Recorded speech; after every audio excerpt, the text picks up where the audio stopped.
what we have is a Ryobi weed whacker again.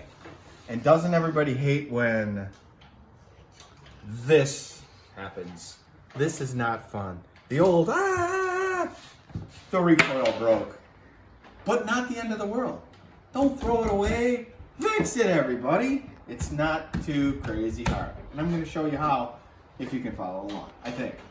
So anyway, so you need your Torx screwdriver again. This is a T15. So there's a few steps you have to do to get this thing apart, so they don't make it easy. So anyway, if you look underneath here, you see all your Torx screws. 1, 2, 3, and 4. And then 1, 2, 3, and 4 under there. So we're gonna go ahead and get those out. Okay, I kind of loosened them already, knowing we were gonna do this, so that I was a little bit ahead of the game. Okay, guys, I got all those screws out. There's like wood screw type screws, those are in the bottom, and then machine type screws, those are in the top that actually go up in that housing right there. So there is another screw in back here. It's a little guy that kind of holds this apart, because again, this is all in taking, you have to take all this off to get to this. But like I always say, and Mike's how to, do not be scared. I do need a new bigger Torx for back here. Sorry. This is a T20 in this one. And then that takes that screw out as well. So next up, you have to flip it over. And there's a couple little tiny Phillips screws up underneath here. So, and that takes that cover off. Now you have that done. And then you also want to undo your, these are for your kill switch on the front. You want to pull these two leads apart again, so all this separates. So once you get that, then what you got to do, pull the cover off like that, and you expose the engine, the power behind it all. So, and then this fella, what I did here also is you're going to want to unhook your throttle cable here so that all this pulls apart. So what I do is tuck this throttle cable down like that, because then you're going to see the front pulls out like this. And you could leave it up in there, it just makes it a little harder to work on all this, but you could pull it out as well, and it makes it a little easier to move things around. But you have to kind of get this thing up in there and turned. So once we get it turned like that, we should see, then it just pulls right out of that little slot there. And you have to fish it all back through there, but we'll go over that later. So anyway, we got everything separated. And I know what you're thinking, oh my gosh, that's too much crap. It's too much stuff. I can't remember. It's easy. Let's go, right? There's a time that I didn't do this either. So anyway, as you can see, here is the old string that's down in here. And you know what? We're probably going to reuse it because we didn't really lose more than, what, about 3 inches. So we'll probably just reuse the old string once we string it through. What I'm going to do is I'm going to stop the video and get this untangled, and then we'll go from there. So I got this pretty much untangled out of here. So like I said, we're going to reuse the string. So the nice thing about these is the recoil is pretty much always wound up. Just as long as it didn't spin it out of there, you're good to go. So now the tricky part is, as well, we are going to have to cut this, because obviously that's going to take a lot of time to fish through. So what I do here is take my little pair of clamps, wind them tight, and then this keeps this from winding in here while I'm working on the string.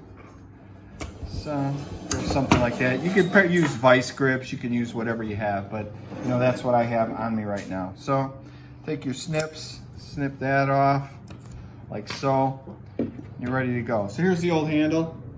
I'm gonna pull the old string out just like that. Well, I think, right? Yeah, right. The easiest thing to do sometimes is the stupidest and hardest thing to do, right? So anyhow, now we'll cut off the crappy knot. Boom, bingo. So now the trick is getting it through here, and getting all that done, right? So anyhow, what we're gonna do is, let's see, I'm gonna kind of go like this, pop that off there. Next trick, fish it through the hole. So now, so I don't lose it, I'm going to snap a fuzz I'm gonna clamp it so it doesn't go back through. So we're in pretty good shape. So now we're just gonna start putting it back together. So this here, which is the housing for the recoil that's down in there, has to go up because everything has to slide past it. So now what we do is wiggle this back together again, kind of like this. But again, that has to go up. Again, there's some finagling along with this, but don't be alarmed, it's not too crazy hard. So now we got that sucker up like that. Everything is lined back up. So now I'm going to put these bottom screws in, or I'm sorry, these machine screws back in to hold this part together, like so.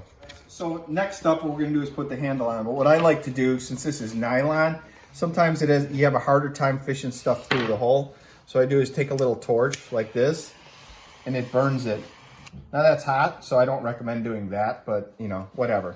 So, but you see that when you melt it, it becomes nice and pointed, and then the plastic or nylon that's in the rope kind of dries to a point, and it's easier to fish it through smaller holes. So anyway, we'll just fish this through like that, like so. I'm gonna get a little bit more rope out here, I think. So I tie it. Okay, so then you just tie just a regular little granny knot in there, or whatever you want to call it. Fire it up. Probably just a regular one about that big. That should do her. Pull it away. Left. Boom. Bingo. Now, it's not put back together yet, so it's making noise. But anyway, at least the recoil's fixed in it now, or the rope, I should say. I didn't do a total recoil replacement. I'll probably do that on a lawnmower to show you guys how to do that in the future. But anyway, at least that spins again and the handles hook back up. This thing also does need a new carburetor. We have that on order right now. I'll be putting a new carburetor on it. We've already showed you how to do that in a previous video. This is a 4-stroke one though, so it doesn't take oil in the gas mix. It just actually takes regular oil, which goes in there. But we've already done the carburetor replacement. That's the same as the 2-stroke. So we don't need to show that again. But anyway, that's how you just put the handles back on. Basically, we're just going to put the cover back in place, put the screws in, and you're good to go. Got her all back together. The housing's back on. All the screws are back in. We have fixed the handle on the recoil. Again, this isn't a total recoil rewind. We're going to do that in another video, I decided. So it's just basically getting that rope back out of there, hooking it up to the handle, you know, not being afraid to take this thing apart and put it back together. A lot of times what I always say is, you know what, if it's already broke, you can't really make it any broker. So if you're planning on going out and buying a new one, why not just try and fix the old one first? The worst thing you could do is not be able to fix it, and who gives a crap? So, but hey, you might, you know, learn something, you fix it, you got a good weed whacker, you don't have to go spend another 150 bucks. So anyway, this has been another version of Mike's how-to. We got her fixed. Again, it does not run because I'm getting a new carburetor, which is on order now. But the handle is fixed on the recoil rope, and we're good to go. Easy fixes, save yourself money. It's all good. Thanks for watching.